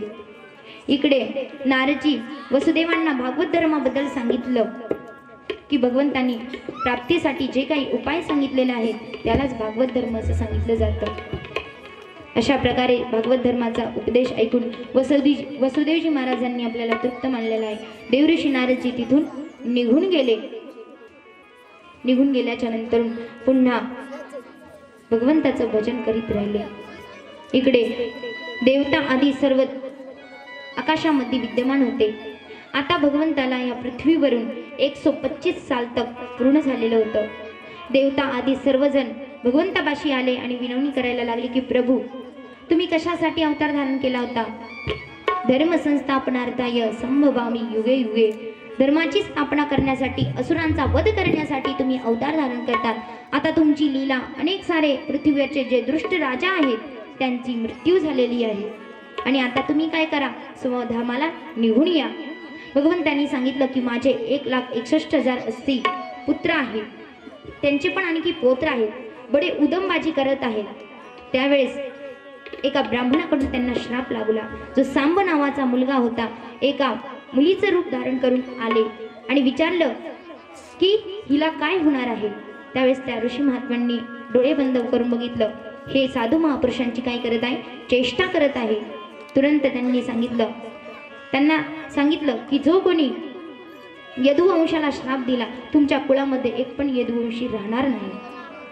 अशा प्रकारे शाप प्राप्त केल्याच्या नंतर ते फार घाबरले. त्यांनी सांगितलं, त्यांच्या आधी गर्भाशयातून एक मुशल निघालं होतं. सांगितलं की हेच मुशल तुम्हाला काय करेल, तुमच्या यदुवंशाच्या कुलाचा नाश करणार आहे. अशा प्रकारे सांगितल्यावर ते फार घाबरले. त्यांनी त्याचं चूर्ण बनवलं, घिसलं आणि घिसून समुद्रामध्ये टाकलं. तरी पण एक काही बारीक राहिलं होतं ते पण टाकलं तर तेच मछलीने निघालं आणि तोच बेहलिया. ज्यावेळेस भगवान श्रीकृष्ण स्वधामाला चाललेले होते, एका पेडखाली बसलेले होते, आपल्या बाणाला त्यांनी तो मुशलाचं जे टोक होतं ते बनवलं आणि भगवंताला त्याला वाटलं की हिरण आहे की काय, म्हणून त्यांनी काय केला, एक बाण सोडला, भगवंताच्या चरणाला लागला. पुन्हा त्यांनी येऊन बघितलं ते हरिण नव्हते तर भगवान होते. फार त्याला दुःख झालं. भगवंताला फार क्षमा मागितली. भगवंत म्हणाले, नाही, माझ्या इच्छेनुसार ही सर्व काही झालेली आहे, लीला झालेली आहे, तुझा याच्यामध्ये काही पण दोष नाहीये. त्या बैलेने परिक्रमा आधी केली. भगवंतांनी सर्वात प्रथम वैकुंठाला जाण्याच्या पूर्वी तो जो होता त्याला आपल्या विमानामध्ये बसवलं आणि सर्वात प्रथम त्याला वैकुंठ धामाची प्राप्ती केलेली आहे. तर भगवान जाण्याच्या पूर्वी काय सांगितलं, उद्धवजी महाराज तिथे आलेले होते. उद्धवजी महाराज आले त्यांना सांगितलं की हे उद्धव, तू आता काय कर, बद्रिका जो तुझ्यापाशी मोह आहे, जो वस्तू आहे त्याचा, जे आपल्यापाशी आहे त्याचा काय कर, त्याग कर. जो मोह आहे त्याचा परित्याग कर मोह त्यागणं हे सिंपल आहे, पण वस्तूप्रती जो मोह आहे तो त्यागणं फार कठीण आहे. तर ह्या ठिकाणी भगवंतांनी उद्धवजी महाराजांनी विचारलं की प्रभु, मोह तो व्यक्ति त्यागू शकतो, लेकिन वस्तु संबंधी जो मोह है हम कैसे उसे त्याग सकते हैं. या ठिकाणी त्यावेळेस भगवंतांनी उद्धवजी महाराजांना उपदेश देण्यासाठी इथे अवधूत उपाख्यान सांगितलेलं आहे. सांगितलं की आमचे पूर्वज आहेत यदुजी महाराज, आणि यदुजी महाराजजी एक दिवस कावेरी नदीच्या किनारी भ्रमण करीत होते. सह्य नामक पर्वतावर त्यांनी एका युवकाला बघितलं. अवधूत वेशमध्ये परिभ्रमण करीत होते, लोटपोट झालेले होते. तर हे और कोणी नसून श्री दत्तात्रेय महाराजजीही होते. त्यांच्याकडे बघून त्या यदू महाराजांनी विचारलं की तुम्ही एवढे मस्तीमध्ये कसं काय जीवन जगत आहात. संसारातले व्यक्ती तर हमेशा रडत असतात, आणि अशा परिस्थितीमध्ये सुद्धा तुम्ही एकांतामध्ये कसं काय इथे निवास करत आहात. त्यांनी सांगितलं की माझ्या जीवनामध्ये मी 24 गुरु बनवलेले आहे. संती में गुरु हो राजन बहवो बुद्धिमाश्रिता. माझ्या बुद्धीद्वारे मी 24 प्रकारचे गुरु केलेले आहेत. तर ते गुरु कोणकोणते आहेत इथे वर्णन केलेलं आहे. पृथ्वी वायुर आकाश मापोग्नि चंद्रमा रवि कपोतो अजगर सिंधु पतंगो मधुकृत गज मधुवो हरिणो मीन पिंगला कुरुर्भक कुमान शर्कर सर्प पूर्णनाभी सुपेश कुरुत. सांगितलं की माझ्या जीवनामध्ये मी 24 गुरु बनवलेले आहे, म्हणून यांच्याकडून एकेकाकडून मी शिक्षा ग्रहण केलेली आहे, म्हणून मी अशा मस्तीमध्ये जीवन जगत आहे. तर हे कोणकोणते 24 गुरु आहेत. पृथ्वी, वायू, आकाश, मापो यानी की पाणी, अग्नी, चंद्रमा, रवी म्हणजे सूर्य, कपोत यानी की कबूतर, अजगर, सिंधू म्हणजे समुद्र, पतंगो म्हणजे तितली ज्याला म्हणतात आपण फुलपाखरू, मधुकृत यानी की मधुमक्खी, गज यानी की हाथी, मधुहो म्हणजे शहद निकालने वाला हरिण, मीन यानी की मछली, पिंगला नामक वेश्या, क्रूर नामाचा जो एक पक्षी आहे, आणि अर्भक म्हणजे बालक. एका कुमारिकाला सुद्धा गुरु बनवलेला आहे. एक शरकृत म्हणजे बाण बनवणे वाला बडोई याला पण गुरु बनवलेला आहे. मकडी, भृंगीकीट अशा प्रकारचे जे 24 गुरु आहेत यांना मी आपला गुरु बनवलेला आहे. आणि अंतिम मध्ये या शरीराला सुद्धा 25वा आपला गुरु बनवलेला आहे. ज्याच्याकडून आपल्याला शिकायला मिळतं तोच काय असतो आपला गुरु असतो. दत्तात्रेय महाराजांनी त्यांच्या जीवनामध्ये ज्यांच्याकडून त्यांना शिकवण मिळाली त्यांनी काय केलेलं आहे गुरु म्हणलेलं आहे. एका व्यक्तीकडून काय काय शिकायला मिळालं इथे त्याचं वर्णन केलेलं आहे. अशा प्रकारे श्री भगवंतांनी उद्धवजी महाराजांना सांगितलं की हे उद्धव, तू मोहाला त्यागून दे आणि काय कर, वस्तूच्या प्रती जो मोह आहे त्याला त्याग. भागवत धर्माबद्दल पण भगवंतांनी ते स्पष्टीकरण केलेलं आहे आणि सांगितलं की उद्धव, आता तू काय कर, मी जेवढं तुला ज्ञान इथे सांगितलेलं आहे ते ज्ञान तू बद्रिकाश्रमामध्ये जा आणि याचा काय कर, प्रचार प्रसार कर. माझी एवढीच इच्छा आहे. आता 7 दिवसानंतर ही जी जी द्वारिका नगरी आहे ही समुद्रामध्ये काय होणार आहे, डुबणार आहे. आणि जे काही राण्या आहेत त्यांना तर भगवंतांनी अर्जुनासोबत काहींना पाठवून दिलेलं होतं. इकडे यदुवंशाला जे यदुवंशी होते श्राप लागल्यामुळे सर्वांना भगवंतांनी द्वारिकातून कुठे नेलं, प्रभास क्षेत्रामध्ये नेलं. प्रभास क्षेत्रामध्ये नेल्याच्या नंतर तिथे त्यांना सांगितलं की आपण पापांचं प्राक्षलन करण्यासाठी तिथे चाललेलो आहे. परंतु भगवंत जे उद्धव आदी सर्व होते त्यांना माहीत होतं की भगवंतांनी यदुवंशांना मारण्यासाठी घेऊन गेलेले आहे, त्यांना यदुवंशाचा नाश करायचा होता. तर तिथे सर्वजण गेल्याच्या नंतर मदिरा आदींचा पान केला. जिथे जे पहिले चूर्ण घिसून टाकलेलं होतं तेच एरका नामाची घास बनलेली होती आणि त्यांनी एकमेकाला मारायला प्रारंभ केला. अशा प्रकारे पूर्ण यदुवंशाचा तिथे नाश झाला. इकडे भगवान पण आपल्या स्वधामासाठी निघून गेले.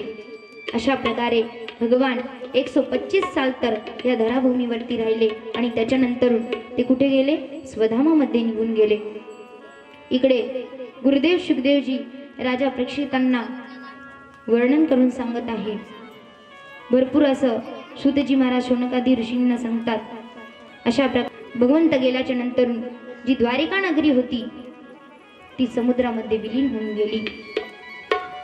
पुढे राजाला शुकदेवांनी कलियुगाचे जे लक्षण आहेत त्यांचं वर्णन केलेलं आहे की कलियुग पुढे येणार आहेत, तर कसे कसे इथे राजा होणार आहे.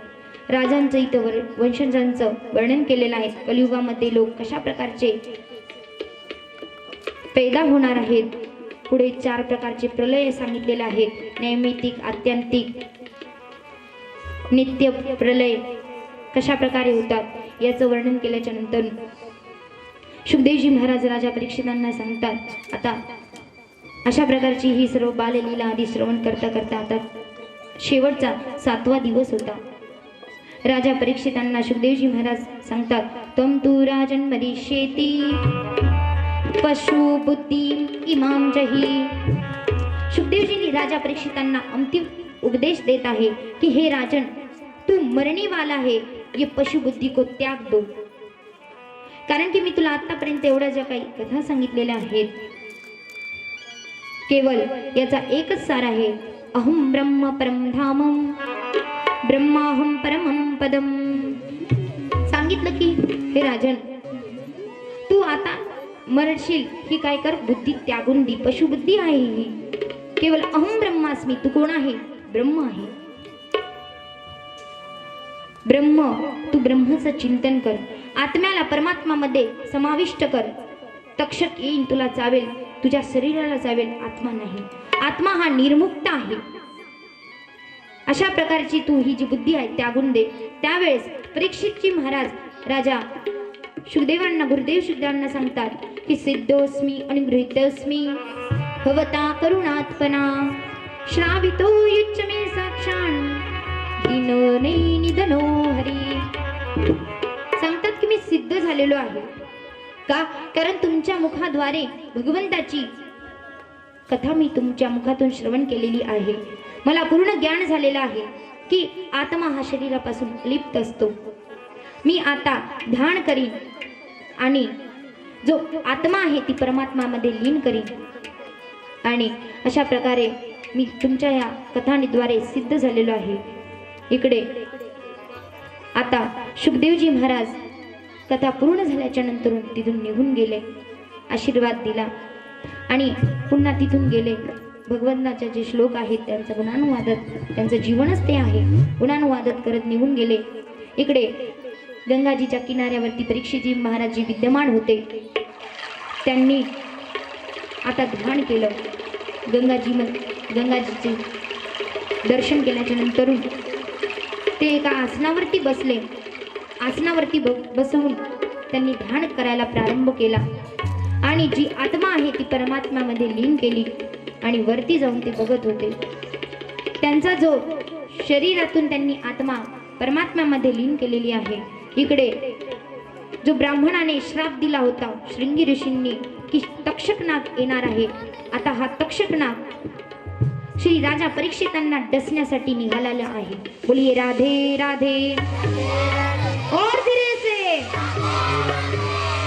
आता तक्षक निघाला आहे परीक्षित राजांना डसण्यासाठी. इकडे तर ते आपल्या ध्यानामध्ये मग्न आहेत. अनेक संत ऋषी महर्षी तिथं घेरा डालून बसलेला आहे की कसं काय हा तक्षक येतो आणि राजा परीक्षितांना डसतो बघायचं आहे. तक्षक ज्यावेळेस रस्त्यातून येत होता तर एक कश्यप नावाचे ब्राह्मण पण येत होते. ज्यावेळेस तक्षकांनी विचारलं की तुम्ही कोण आहात, त्यांनी सांगितलं मी कश्यप ब्राह्मण आहे. त्यांनी म्हटले की मी पण एक तक्षक नाग आहे. कश्यपांनी विचारलं तुम्ही कुठे चाललेला आहे? ते म्हटले राजा परीक्षितांच्या जिथं बसलेले आहेत त्यांना डसण्यासाठी मी निघालोय. ते म्हटले राजा परीक्षितांना वाचवण्यासाठी मी पण निघालेलो आहे. तक्षकाने सांगितलं की तुम्हाला माहित नाही माझ्या विषाचा प्रभाव किती आहे. ते म्हटले ठीक आहे, दाखव तुझा विषाचा प्रभाव. तुरंत तक्षकाने एक झाड होतं, त्या झाडावरती एक लाकूड तोडणारा एक व्यक्ती होता, लाकूड तोडीत होता. त्या तक्षकाने त्या सर्पचे पेड होतं त्याला दंश केला. आणि काय आश्चर्याची बात, त्या तक्षकाचा इतका विष प्रभावशाली होता. ते जे वृक्ष होता तो पण जळून खाक झाला आणि त्याच्यावरती जो लक्कडहारा होता तो पण भस्म झाला. हे बघता क्षणी कश्यप म्हणाले, अच्छा तुझा तू प्रभाव दाखवला, आता मी माझा प्रभाव दाखवतो. तुरंत त्यांच्या हातामध्ये गंगाजल होतं. मंत्र अभिमंत्रित केले. ब्राह्मणांकडे ती ताकद आहे. तुरंत त्यांनी त्या वृक्षावरती ती भस्म झालेलं होतं त्याच्यावरती टाकलं. तुरंत ते वृक्ष हरभर झालं आणि जो लकडहारा होता तो पण लकडी तोडताना तिथेच होता. जसं दृश्य पहिलं होतं तसंच अंतिम मध्ये पण होतं. हे बघता क्षणी तक्षक पण आश्चर्यचकित झाला. अरे बापरे, ब्राह्मणांमध्ये पण किती क्षमता आहे. त्यांनी सांगितलं की कश्यपजी तुम्ही येऊ नका, राजा परीक्षितांना श्राप आहे, मला डसू द्या. कारण की एका ब्राह्मणाने काय दिलेला आहे, श्राप दिलेला आहे. ब्राह्मणांची वाणी झुटी ना ठरावी म्हणून त्या तक्षकाने तिथे कश्यप ब्राह्मणांना धन दिलेला आहे. आणि धनाच्या लोभामुळे तो कश्यपजीने ते धन घेतलं आणि तिथून निघून गेले. आता तक्षक परीक्षित राजांना डसण्यासाठी निघालेला आहे. पण बघितलं तिथं तर सर्व ऋषी महर्षी विद्यमान आहेत. सगळ्यांच्या बीच मधून जाऊ कसं काय, गेलो तर मला काय करतील, सगळेजण मारून टाकतील. सर्वजण आता काय केलं, तक्षकाने एका ब्राह्मणाचं रूप धारण केलं. द्विज रूपम, द्विजने की ब्राह्मणाचं रूप घेऊन त्या सभेमध्ये प्रवेश केला. सर्व ऋषी मुळशी तिथं विद्यमान होते. त्यांना माहीतच नाही की हा तक्षक ब्राह्मणाच्या वेशामध्ये आलेला आहे. तुरंत बभूव भस्मसात सद्य, तो ब्राह्मण गेला आणि दंश केला. दंश करता क्षणी राजा परीक्षितांचं जे शरीर आहे ते भस्म झालं. परंतु त्यांची जी दिव्य आत्मा आहे ती परमात्म्यामध्ये धीरे धीरे ती दिव्य आत्मा वरती आली आणि ब्रह्मलोकांना पार करते हुए वैकुंठ धामामध्ये विद्यमान झाली. अशा प्रकारे राजा परीक्षितांचं तिथे मुक्ती झालेली आहे. परंतु इकडे जे संत ऋषी महर्षी विद्यमान होते सगळीकडे हाहाकार मचायला लागला. अरे बापरे, आम्ही त्या तक्षकाला तर येताना बघितलं नाही, कस काय हे झालं. एकाने सांगितलं एका ब्राह्मणाच्या वेशामध्ये हा तक्षक आलेला होता आणि राजा परीक्षितांना डसलं. अशा प्रकारे पुन्हा राजा परीक्षितांचा जो देह आहे, जे आत्मा आहे परब्रह्म परमात्मामध्ये काय झाली, लीन झालेली आहे.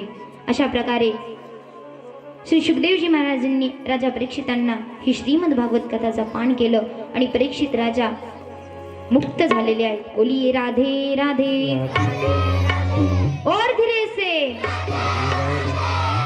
आता इथे सूतजी महाराजजी गंगाजी निमिषारण्य के पावन भूमी पर विद्यमान आहेत आणि शौनकादी ऋषी महर्षींना ही श्रीमद भागवताचं काय करत आहे, पान करत आहेत. त्यांनी सांगितलं की अशा प्रकारे गुरुदेव शुद्धदेवांनी राजा परीक्षितांना ही श्रीमद भागवताची कथा प्रदान केली आणि परीक्षित महाराजांनी आपल्या परलोक धामाला निघून गेलेले आहे. सांगितलं अंतिम मध्ये सूतजी महाराजजी वर्णन करता आहेत की प्रत्येक स्कंदाचं इथं वर्णन केलेलं आहे. इथं श्रीमद भागवताची संक्षिप्त प्रकारे विशेष सूची सांगितलेली आहे. सर्वात प्रथम महात्म्य आहे. महात्म्यामध्ये भक्ती महाराणीचं ज्ञान वैराग्यांचं इथं काय आहे, चरित्राचं वर्णन केलेलं आहे. दुसरा जो स्कंद आहे तिथे राजा परीक्षितांची जन्मकर्माची कथेचं वर्णन केलेलं आहे. तिसरा स्कंद आहे. ह्या तिसऱ्या स्कंदामध्ये जी उद्धवजी महाराज आणि जे विदुरजी आहेत यांचं मैत्री जिथे मिलन झालेलं आहे श्रीधाम वृंदावनामध्ये याचं वर्णन आहे. चतुर्थ स्कंदामध्ये ध्रुव महाराजांचं चरित्र आहे. पंचम स्कंदामध्ये श्री प्रियव्रत राजाचं चरित्र आहे. छठव्या स्कंदामध्ये अजामिल उपाख्यान. सातव्या स्कंदामध्ये प्रल्हादजी महाराजांचं चरित्र आहे. आठव्या स्कंदामध्ये मनवंतराचं वर्णन आहे.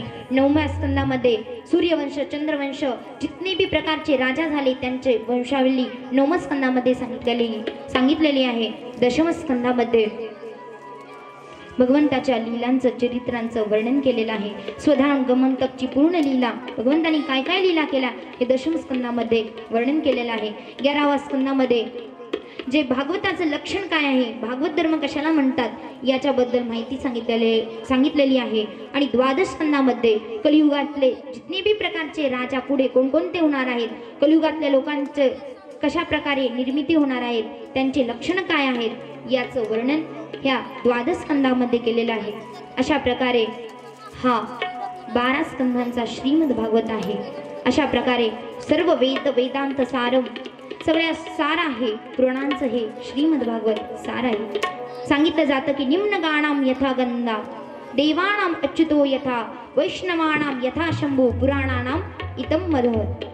निम्न गाणाम यथा गंगा, नदियों में श्रेष्ठ नदी है गंगा जी. सभी देवताओं में श्रेष्ठ है अच्युत भगवान म्हणजे नारायण. वैष्णवानाम यथा शंभू, वैष्णवान में अग्रगण्य है श्री शंभू यानी कि शंकर भगवान है वैष्णव.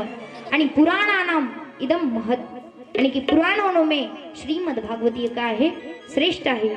श्रीमद् भागवतम पुराणम ममलम यद् वैष्णवानां प्रियम यस्मिन् पारमहंसेकं ममलं ज्ञानं परं गीयते तत्र ज्ञानविराग भक्ती सहितं नैष्कर्म्यमाविशद. सांगितलं की श्रीमद् भागवत ही पुराणांमध्ये वैष्णवांमध्ये अग्रगण्य आहे.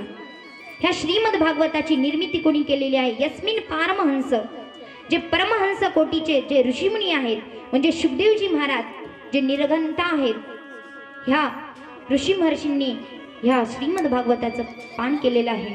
ध्यान भक्ती वैराग्याला उत्पन्न करणारे हे श्रीमद् भागवत आहे. याच्या पाठनात श्रवणात आपल्याला आपले जे काही समस्त पाप आहेत ते दूर होतात. याचं श्रवण केल्याने भक्ती महाराणी विद्यमान होते. अशा प्रकारे हे श्रीमद् भागवताचं इथं वर्णन केलेलं आहे. आणि अंतिम मध्ये हे जे 2 श्लोक आहेत हे उच्चारण करून श्रीमद् भागवताला इथे समाप्ति केलेली है. आइए हम सब मिलकर इस श्लोक का क्या करते हैं, गुणगान करते. सबसे पहले मैं गाऊंगी और आप उसके पीछे ये श्लोक गाइएगा. सबने हाथ जोड़ना है और भगवान से प्रार्थना करनी है. भवे भवे यथा भक्ति, भवे भवे यथा भक्ति, पादस्तव जायते, पादस्तव जायते, यथा कुरुष्व देवेश, यथा कुरुष्व देवेश, नातस्त्वं नो यत् प्रभो, नातस्त्वं नो यतः प्रभो, नाम संकीर्तनं यस्य, नाम संकीर्तनं यस्य, सर्व पाप प्रणाशनं, सर्व पाप प्रणाशनं, प्रणामो दुःख शमनः, प्रणामो दुःख शमनः, तं नमामि हरिं परं, तं नमामि हरिं परं, तं नमामि हरिं परं. तं नमामि हरिं परं. बोली भागवत महापुराण की जय. बाल कृष्ण लाल की सब संतन की जय रे श्री राधे. अशा प्रकारे श्रीमद् भागवत आज कथेचा 7वा दिवस आहे आणि इथे आता श्रीमद् भागवत कथेचं जे समाप्ती झालेली आहे. अति हर्ष का विषय है की हर सालाप्रमाणे ह्या वर्षी सुद्धा आपल्या गावाने श्रीमद् भागवत कथाचं संगीतमय भागवत इथं ठेवलेलं आहे. खूप दूर दूरून लोक इथे श्रीमद् भागवताची कथाचं पान करण्यासाठी येत आहेत. बडा हर्ष का विषय है.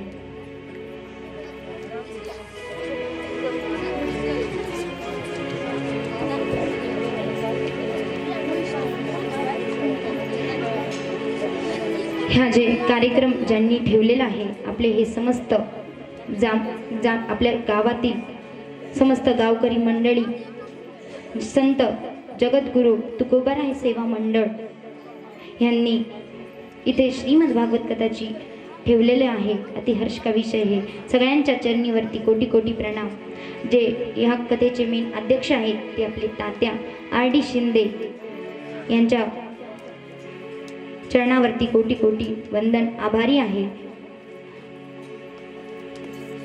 इथे अनेक प्रकारचे बडे बडे संत सुद्धा विद्यमान आहेत. आमचे पांढरीचे दादा आहेत. विभिन्न भरपूर लोक इथे आलेले आहेत आणि व्यास मंचावरती विराजमान श्री झगडे महाराज पण इथे विद्यमान आहेत. त्यांच्या पण चरणावरती कोटी कोटी प्रणाम. 7 दिवसापासून ते सुद्धा इथे येतात आणि श्रीमद् भागवताची कथेचं पान करत आहेत. मंचासीन विराजमान जगन्नाथ माने महाराज इथे ते पण सुद्धा हमेशा हमेशा श्रीमद भागवत कथाचे श्रवण करत आहेत आणि मंचासीन विराजमान तबल्याला साथ देणारे इक्बाल शेखजी आणि श्रीधाम वृंदावनातून आलेले पंडित भरत शास्त्रीजी महाराज यांनी आपल्याला सुंदर असे भजनांचा इथे आनंद दिलेला आहे आणि माईकची सिस्टीम करणारे माईकवाले सर्वांच्या चरणावरती कोटी कोटी वंदन।